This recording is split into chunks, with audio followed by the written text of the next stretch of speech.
Production.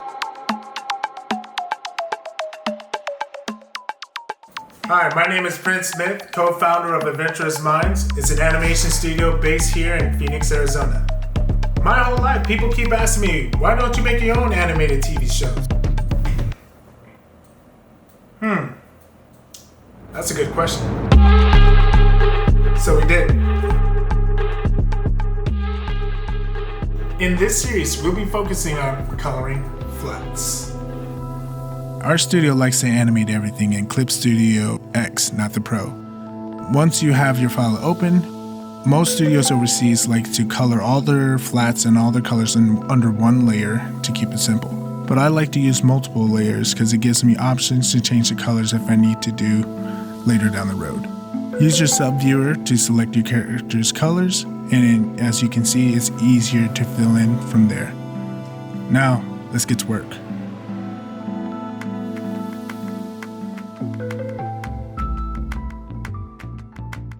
So when it comes to coloring your flats, keep it simple. Always refer to the character design sheet. You want to make sure that your animation colors is consistent with the character design.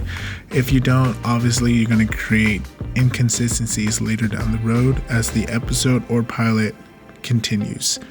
You always want to refer to the director that you are indeed using the right colors for this particular scene. If you work in the animation industry, you know that the character design sheet changes depending on the environment. For example, inside of a dark room or dark cave, your character colors are obviously going to change. Or if your character's in a very well lit room, those are going to be more warm or bright depending on the light source. So always refer to your character design sheet. It's just going to make your life that much more easier.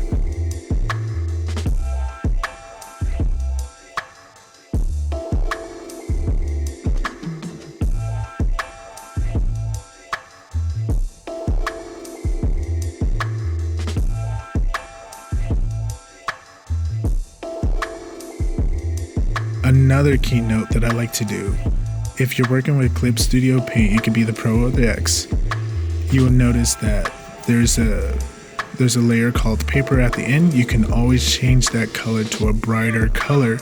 That way when you're coloring your flats, you can actually see what you miss underneath with that particular color you chose as a paper.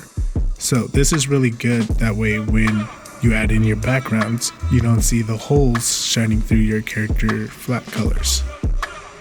Most of the holes will occur when you get like a V taper, like in the corners, like in the crevices. Those usually are harder to fill. So I like to use the lasso fill tool. It makes it very easier if you have a stylus pen to fill in those holes. But Clip Studio also has other tools that will make that a little bit easier, so just play around the settings and you will find something you like.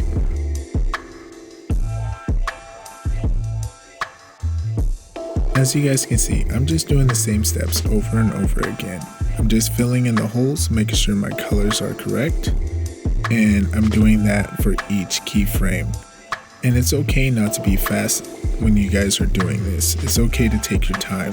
You want to make sure it's right and done well. That concludes this video. My name is Prince Smith. We are Adventurous Minds. Thank you guys so much for watching, and we'll see you in the next one.